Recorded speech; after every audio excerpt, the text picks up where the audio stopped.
ਅੱਜ ਜੋ ਘਟਨਾ ਤੁਹਾਡੇ ਨਾਲ ਸਾਂਝੀ ਕਰਨ ਜਾ ਰਹੇ ਹਾਂ ਉਹ ਟਾਂਡਾ ਹੁਸ਼ਿਆਰਪੁਰ ਦੀ ਬਜ਼ੁਰਗ ਮਾਤਾ ਗੁਰਦੇਵ ਕੌਰ ਨੇ ਸਾਂਝੀ ਕੀਤੀ, ਜੋ ਕਿ ਹੁਣ 104 ਸਾਲਾਂ ਦੇ ਹੋ ਚੁੱਕੇ ਹਨ। ਗੁਰਦੇਵ ਕੌਰ ਮਾਤਾ ਘਰ ਦੇ ਵਿੱਚ ਇਕੱਲੇ ਰਹਿੰਦੇ ਹਨ ਤੇ ਉਹਨਾਂ ਦਾ ਕੋਈ ਵੀ ਪਰਿਵਾਰ ਨਹੀਂ ਹੈ।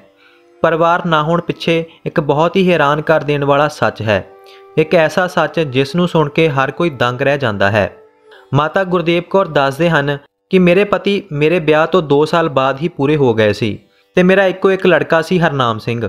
ਘਰ ਦੇ ਵਿੱਚ ਕੋਈ ਵੀ ਕਮਾਈ ਦਾ ਸਾਧਨ ਨਹੀਂ ਸੀ ਤੇ ਮੈਂ ਲੋਕਾਂ ਦੇ ਘਰਾਂ ਦੇ ਵਿੱਚ ਕੰਮ ਕਰ ਕਰਕੇ ਆਪਣੇ ਲੜਕੇ ਨੂੰ ਪੜ੍ਹਾਇਆ ਲਿਖਾਇਆ, ਪਰ ਪੜ੍ਹਾਈ ਲਿਖਾਈ ਤੋਂ ਬਾਅਦ ਵੀ ਉਸ ਨੂੰ ਕੋਈ ਨੌਕਰੀ ਨਾ ਮਿਲੀ ਤੇ ਉਹ ਦਿਮਾਗੀ ਪਰੇਸ਼ਾਨ ਰਹਿਣ ਲੱਗਿਆ। ਅੱਗੇ ਕੁਝ ਵੀ ਨਾ ਦਿਖਾਈ ਦੇਣ ਕਰਕੇ ਮੈਂ ਇੱਕ ਦਿਨ ਘਰੋਂ ਸੰਤਾਂ ਮਹਾਂਪੁਰਖਾਂ ਦੇ ਦਰਸ਼ਨਾਂ ਨੂੰ ਨਿਕਲੀ। ਸਾਡੇ ਇਲਾਕੇ ਦੇ ਵਿੱਚ ਨਾਮ ਬਾਣੀ ਦੇ ਰਸੀਏ ਸੰਤ ਮਹਾਂਪੁਰਖ ਕੁੱਲੀ ਦੇ ਵਿੱਚ ਨਿਵਾਸ ਰੱਖਦੇ ਸੀ, ਸੋ ਮੈਂ ਉਹਨਾਂ ਦੀ ਓਟ ਲੈਣ ਵਾਸਤੇ ਉਹਨਾਂ ਦੇ ਦਰਸ਼ਨਾਂ ਨੂੰ ਨਿਕਲੀ। ਮੈਂ ਤੇ ਮੇਰਾ ਪੁੱਤਰ ਹਰਨਾਮ ਆਪਣੇ ਪੁਰਾਣੇ ਸਕੂਟਰ ਤੇ ਉੱਥੇ ਚਲੇ ਗਏ। ਸੰਤਾਂ ਦੇ ਡੇਰੇ ਤੇ ਆਪਾਂ ਦੋਨੇ ਪਹੁੰਚੇ ਤੇ ਸੰਤਾਂ ਮਹਾਂਪੁਰਖਾਂ ਦੇ ਕੋਲ ਬੈਠ ਕੇ ਮੈਂ ਆਪਣੇ ਦੁੱਖੜੇ ਰੋਣ ਲੱਗੀ। ਮੈਂ ਸੰਤਾਂ ਨੂੰ ਰੋਂਦੇ ਹੋਏ ਕਿਹਾ ਕਿ ਬਾਬਾ ਜੀ, ਸਾਡੀ ਗਰੀਬੀ ਕਦੋਂ ਦੂਰ ਹੋਵੇਗੀ, ਸਾਡੇ ਤੇ ਪਰਮਾਤਮਾ ਕਦੋਂ ਕਿਰਪਾ ਕਰੇਗਾ ਤੇ ਸਾਨੂੰ ਕਦੋਂ ਚੰਗੇ ਦਿਨ ਦੇਖਣ ਨੂੰ ਮਿਲਣਗੇ। ਪਹਿਲਾਂ ਮੇਰੇ ਸਿਰ ਦਾ ਸਾਈਂ ਮੇਰੇ ਸਿਰ ਤੋਂ ਚਲਿਆ ਗਿਆ। ਘਰ ਦੇ ਵਿੱਚ ਗਰੀਬੀ ਤੇ ਦਲਿੱਦਰ ਹੈ। ਇਹ ਮੇਰਾ ਨੌਜਵਾਨ ਲੜਕਾ ਹੈ, ਪੜ੍ਹਾਈ ਲਿਖਾਈ ਤਾਂ ਬਹੁਤ ਕੀਤੀ ਹੈ ਪਰ ਕੋਈ ਨੌਕਰੀ ਨਹੀਂ ਮਿਲਦੀ। ਘਰ ਦੇ ਵਿੱਚ ਹੋਰ ਕੋਈ ਕਮਾਈ ਦਾ ਸਾਧਨ ਵੀ ਨਹੀਂ ਹੈ ਤੇ ਹੁਣ ਇਹ ਲੜਕਾ ਮੇਰੇ ਜੀਣ ਦੀ ਆਖਰੀ ਉਮੀਦ ਹੈ। ਬਾਬਾ ਜੀ, ਇਸ ਤੇ ਕਿਰਪਾ ਕਰੋ, ਸਾਡੀ ਗਰੀਬੀ ਦੂਰ ਕਰ ਦਿਓ। ਸੰਤਾਂ ਨੇ ਨਜ਼ਰ ਚੁੱਕ ਕੇ ਹਰਨਾਮ ਦੇ ਵੱਲ ਤੱਕਿਆ। ਮੇਰਾ ਰੋਣਾ ਦੇਖ ਕੇ ਤੇ ਹਰਨਾਮ ਦੇ ਵੱਲ ਦੇਖ ਕੇ ਸੰਤਾਂ ਦਾ ਹਿਰਦਾ ਸ਼ਾਇਦ ਪਸੀਜ ਗਿਆ ਸੀ, ਕਿਉਂਕਿ ਸੰਤ ਮਹਾਂਪੁਰਖ ਹਿਰਦੇ ਦੇ ਬਹੁਤ ਕੋਮਲ ਹੁੰਦੇ ਹਨ। ਦਇਆ ਦੇ ਘਰ ਦੇ ਵਿੱਚ ਆ ਕੇ ਸੰਤਾਂ ਨੇ ਕਿਹਾ ਕਿ ਮਾਤਾ ਜੀ, ਤੁਸੀਂ ਰੋਵੋ ਨਾ, ਤੁਸੀਂ ਹੌਸਲਾ ਰੱਖੋ। ਗੁਰੂ ਨਾਨਕ ਦੇ ਘਰ ਦੇ ਵਿੱਚ ਸਭ ਕੁਝ ਹੈ। ਪਰਮਾਤਮਾ ਕਿਰਪਾ ਕਰਨਗੇ, ਤੁਹਾਡੀ ਗਰੀਬੀ ਵੀ ਜਲਦ ਹੀ ਦੂਰ ਕਰਨਗੇ।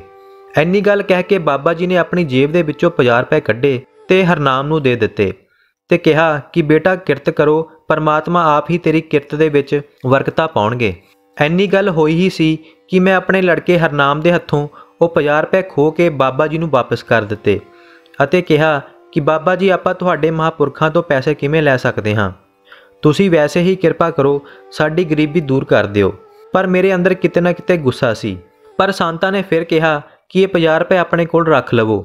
ਪਰ ਸ਼ਾਇਦ ਮੇਰੇ ਹੀ ਭਾਗ ਖਰਾਬ ਸੀ। ਮੈਂ ਉਹ ਪੈਸੇ ਵਾਪਸ ਕਰ ਦਿੱਤੇ ਤੇ ਮੈਂ ਉਹਨਾਂ ਨੂੰ ਕਿਹਾ ਕਿ ਮੇਰੇ ਸਿਰ ਦੇ ਉੱਤੇ ਇੰਨਾ ਕਰਜ਼ਾ ਹੈ ਤੇ ਇਹਨਾਂ 50 ਰੁਪਏ ਦੇ ਨਾਲ ਕੀ ਬਣੇਗਾ।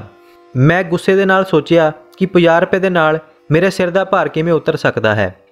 ਇੰਨੀ ਗੱਲ ਤੋਂ ਬਾਅਦ ਸੰਤਾਂ ਨੇ ਕਿਹਾ ਕਿ ਚੰਗਾ ਭਾਈ, ਜੇਕਰ ਤੁਸੀਂ ਨਹੀਂ ਲੈਣੇ ਤਾਂ ਪੈਸੇ ਇੱਥੇ ਹੀ ਰੱਖ ਦਿਓ। ਮੈਂ ਪੈਸੇ ਜ਼ਮੀਨ ਦੇ ਉੱਤੇ ਰੱਖ ਕੇ ਆਪਾਂ ਦੋਨੋਂ ਉੱਥੋਂ ਚਲੇ ਆਏ।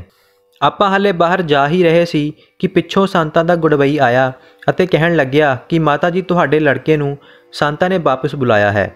ਜਦੋਂ ਮੈਂ ਤੇ ਮੇਰਾ ਲੜਕਾ ਵਾਪਸ ਜਾਣ ਲੱਗੇ ਤਾਂ ਗੜਵਈ ਨੇ ਕਿਹਾ, ਸਿਰਫ ਤੁਹਾਡੇ ਲੜਕੇ ਨੂੰ ਹੀ ਬੁਲਾਇਆ ਹੈ, ਤੁਸੀਂ ਇੱਥੇ ਹੀ ਖੜੇ ਰਹੋ। ਉਹ ਸੇਵਾਦਾਰ ਹਰਨਾਮ ਨੂੰ ਆਪਣੇ ਨਾਲ ਲੈ ਗਿਆ। ਸੰਤਾਂ ਨੇ ਫਿਰ ਹਰਨਾਮ ਨੂੰ 50 ਰੁਪਏ ਦਿੱਤੇ ਅਤੇ ਕਿਹਾ ਕਿ ਇਹਨਾਂ ਨੂੰ ਸਾਂਭ ਕੇ ਆਪਣੇ ਕੋਲ ਰੱਖ ਲੈ, ਕਿਰਤਕਾਰ ਮਹਾਰਾਜ ਆਪ ਹੀ ਕਿਰਪਾ ਕਰਨਗੇ। ਪਰ ਇਹ ਗੱਲ ਆਪਣੀ ਮਾਤਾ ਨੂੰ ਨਾ ਦੱਸੀ ਕਿ ਮੈਂ ਤੈਨੂੰ 50 ਰੁਪਏ ਦਿੱਤੇ ਹਨ।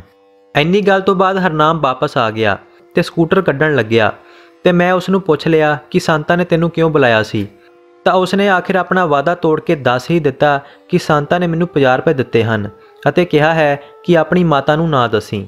ਸ਼ਾਇਦ ਮੇਰਾ ਨਸੀਬ ਹੀ ਮੇਰੇ ਨਾਲ ਨਹੀਂ ਸੀ। ਮੈਂ ਉਹ 50 ਰੁਪਏ ਵਾਪਸ ਆਪਣੇ ਲੜਕੇ ਤੋਂ ਲਏ ਤੇ ਸੰਤਾਂ ਨੂੰ ਵਾਪਸ ਕਰਨ ਲਈ ਚਲੀ ਗਈ ਤੇ ਮੈਂ ਹਰਨਾਮ ਨੂੰ ਕਹਿਣ ਲੱਗੀ ਕਿ ਤੂੰ ਆਪਣਾ ਸਕੂਟਰ ਬਾਹਰ ਲੈ ਕੇ ਚੱਲ, ਮੈਂ ਪੈਸੇ ਵਾਪਸ ਕਰਕੇ ਆਉਂਦੀ ਹਾਂ। ਸੰਤ ਹਾਲੇ ਆਪਣੀ ਕੁੱਲੀ ਚੋਂ ਨਿਕਲੇ ਸੀ, ਸ਼ਾਇਦ ਸੈਰ ਲਈ ਜਾਣ ਲੱਗੇ ਸੀ ਤੇ ਮੈਂ ਗੁੱਸੇ ਦੇ ਵਿੱਚ ਉਹ 50 ਰੁਪਏ ਵਾਪਸ ਕਰਨ ਚਲੀ ਗਈ ਤੇ ਸੰਤਾਂ ਨੂੰ ਜਾ ਕੇ ਕਹਿਣ ਲੱਗੀ ਕਿ ਆਪਾਂ ਤੁਹਾਡੇ ਕੋਲੋਂ ਪੈਸੇ ਨਹੀਂ ਲੈ ਸਕਦੇ, ਆਪਾਂ ਆਪਣੇ ਸਿਰ ਦੇ ਉੱਤੇ ਭਾਰ ਨਹੀਂ ਚੜਾ ਸਕਦੇ, ਤੁਸੀਂ ਵੈਸੇ ਹੀ ਸਾਡੇ ਤੇ ਕਿਰਪਾ ਕਰਨੀ ਹੈ ਤਾਂ ਕਰ ਦਿਓ। ਗੁੱਸੇ ਦੇ ਨਾਲ ਇਹ ਸ਼ਬਦ ਮੈਂ ਸੰਤਾਂ ਨੂੰ ਕਹੇ। ਸੰਤਾਂ ਨੇ ਮੇਰੇ ਵੱਲ ਤੱਕਿਆ ਤੇ ਕਿਹਾ ਕਿ ਜੇਕਰ ਤੁਸੀਂ ਨਹੀਂ ਲੈਣੇ ਤਾਂ ਇੱਥੇ ਹੀ ਰੱਖ ਦਿਓ। ਮੈਂ ਉਹ ਪੈਸੇ ਇੱਕ ਥੜੇ ਦੇ ਉੱਤੇ ਰੱਖ ਕੇ ਉੱਥੋਂ ਚਲੀ ਗਈ ਤੇ ਇੰਨਾ ਕਹਿ ਕੇ ਸੰਤ ਖੇਤਾਂ ਦੇ ਵੱਲ ਸੈਰ ਦੇ ਲਈ ਨਿਕਲ ਪਏ ਤੇ ਉਹ 50 ਰੁਪਏ ਮੈਂ ਖੁਦ ਹਵਾ ਦੇ ਵਿੱਚ ਉੜਦੇ ਦੇਖੇ। ਉਧਰ ਹਰਨਾਮ ਨੇ ਸੋਚਿਆ ਕਿ ਜਿੰਨਾ ਚਿਰ ਮਾਤਾ ਪੈਸੇ ਵਾਪਸ ਕਰਕੇ ਆਉਂਦੀ ਹੈ, ਮੈਂ ਸਕੂਟਰ ਸੜਕ ਦੇ ਦੂਜੇ ਪਾਸੇ ਲੈ ਜਾਂਦਾ ਹਾਂ। ਇਸੇ ਵਿਚਾਰ ਦੇ ਵਿੱਚ ਹਰਨਾਮ ਸੜਕ ਪਾਰ ਕਰਨ ਲੱਗਿਆ। ਉਹ ਸੜਕ ਪਾਰ ਕਰ ਹੀ ਰਿਹਾ ਸੀ ਕਿ ਇੱਕ ਤੇਜ਼ ਰਫ਼ਤਾਰ ਟਰੱਕ ਉਸ ਦੇ ਉੱਪਰੋਂ ਲੰਘ ਗਿਆ ਤੇ ਉਸ ਦੀ ਮੌਕੇ ਤੇ ਹੀ ਮੌਤ ਹੋ ਗਈ। ਰੌਲਾ ਪੈ ਗਿਆ ਤੇ ਜਦੋਂ ਮੈਂ ਉੱਥੇ ਜਾ ਕੇ ਦੇਖਿਆ ਕਿ ਇੰਨੀ ਭੀੜ ਕਿਉਂ ਹੈ ਤਾਂ ਮੇਰਾ ਪੁੱਤਰ ਉੱਥੇ ਗੱਬੇ ਖੂਨ ਦੇ ਨਾਲ ਲੱਥਪੱਥ ਪਿਆ ਸੀ, ਜੋ ਕਿ ਦਮ ਤੋੜ ਚੁੱਕਿਆ ਸੀ। ਮੇਰੇ ਪੁੱਤਰ ਦੀ ਮੇਰੇ ਸਾਹਮਣੇ ਮੌਤ ਹੋ ਚੁੱਕੀ ਸੀ ਤੇ ਮੈਂ ਉੱਥੇ ਉੱਚੀ ਉੱਚੀ ਰੋਣ ਲੱਗ ਪਈ। ਸੇਵਾਦਾਰ ਵੀ ਦੇਖਣ ਆਏ ਤੇ ਵਾਪਸ ਅੰਦਰ ਸੰਤਾਂ ਨੂੰ ਦੱਸਣ ਗਏ, ਪਰ ਸੰਤ ਬਾਹਰ ਨਹੀਂ ਆਏ। ਇੰਨੇ ਨੂੰ ਮੈਂ ਰੋਂਦੀ ਹੋਈ ਅੰਦਰ ਸੰਤਾਂ ਦੇ ਕੋਲ ਗਈ ਕਿ ਸ਼ਾਇਦ ਸੰਤ ਕੋਈ ਕਿਰਪਾ ਕਰਨਗੇ, ਤੇ ਮੈਂ ਉਹਨਾਂ ਨੂੰ ਜਾ ਕੇ ਕਹਿਣ ਲੱਗੀ ਕਿ ਮੇਰਾ ਪੁੱਤਰ, ਮੇਰੇ ਜੀਣ ਦੀ ਆਖਰੀ ਉਮੀਦ, ਉਹ ਬਾਹਰ ਐਕਸੀਡੈਂਟ ਹੋ ਕੇ ਮਾਰਿਆ ਗਿਆ। ਅਸੀਂ ਤਾਂ ਇੱਥੇ ਆਪਣੀ ਗਰੀਬੀ ਦੂਰ ਕਰਨ ਵਾਸਤੇ ਆਏ ਸੀ, ਤੇ ਇੱਥੇ ਤਾਂ ਮੇਰਾ ਲੜਕਾ ਹੀ ਮਾਰਿਆ ਗਿਆ। ਸੰਤਾਂ ਨੇ ਉਸ ਵਕਤ ਮੈਨੂੰ ਕਿਹਾ ਕਿ ਗੁਰਦੇਵ ਕੌਰ, ਮੈਂ ਇਸ ਵਿੱਚ ਕੁਝ ਨਹੀਂ ਕਰ ਸਕਦਾ, ਤੇਰੇ ਭਾਗ ਹੀ ਖਰਾਬ ਹਨ, ਮੈਂ ਇਸ ਦੇ ਵਿੱਚ ਤੇਰੀ ਕੋਈ ਮਦਦ ਨਹੀਂ ਕਰ ਸਕਦਾ। ਜਦੋਂ ਮੈਂ ਤੇਰੇ ਲੜਕੇ ਵੱਲ ਪਹਿਲੀ ਦਫਾ ਦੇਖਿਆ ਸੀ, ਮੈਂ ਉਸੇ ਸਮੇਂ ਦੇਖ ਲਿਆ ਸੀ ਕਿ ਇਸ ਦੀ ਉਮਰ ਹੋਰ ਅੱਧਾ ਘੰਟਾ 20 ਮਿੰਟ ਹੈ, ਤਾਂ ਇਹ ਤੇਰੀ ਗਰੀਬੀ ਕਿਵੇਂ ਦੂਰ ਕਰੇਗਾ, ਜਿਸ ਦੀ ਆਪਣੀ ਉਮਰ ਹੋਰ 20 ਮਿੰਟ ਹੈ, ਜੋ ਹੋਰ ਅੱਧੇ ਘੰਟੇ ਦੇ ਵਿੱਚ ਖਤਮ ਹੋ ਜਾਵੇਗਾ। ਉਹ ਕਿਵੇਂ ਤੈਨੂੰ ਦੁੱਖ ਚੋਂ ਕੱਢੇਗਾ। ਫਿਰ ਸੰਤਾਂ ਨੇ ਕਿਹਾ ਕਿ ਮੈਂ ਤੁਹਾਨੂੰ 2 ਵਾਰ 50 ਰੁਪਏ ਦੇਣ ਦੀ ਕੋਸ਼ਿਸ਼ ਕੀਤੀ, ਪਰ ਤੇਰੇ ਭਾਗ ਹੀ ਖਰਾਬ ਸੀ, ਤੂੰ ਦੋਵੇਂ ਵਾਰ ਮੋੜ ਦਿੱਤੇ। ਉਹ 50 ਰੁਪਏ ਨਹੀਂ ਸਨ, ਉਹ 50 ਸਾਲਾਂ ਦੀ ਉਮਰ ਸੀ, ਜੋ ਗੁਰੂ ਨਾਨਕ ਦੇ ਘਰ ਦੇ ਵਿੱਚੋਂ ਤੈਨੂੰ ਮਿਲ ਰਹੀ ਸੀ, ਪਰ ਤੁਸੀਂ ਦੋਨੋਂ ਵਾਰ ਹੀ ਮੋੜ ਦਿੱਤੀ। ਹੁਣ ਤੇਰਾ ਪੁੱਤਰ ਮਾਰਿਆ ਗਿਆ, ਹੁਣ ਇਸ ਦੇ ਵਿੱਚ ਮੈਂ ਕੁਝ ਨਹੀਂ ਕਰ ਸਕਦਾ।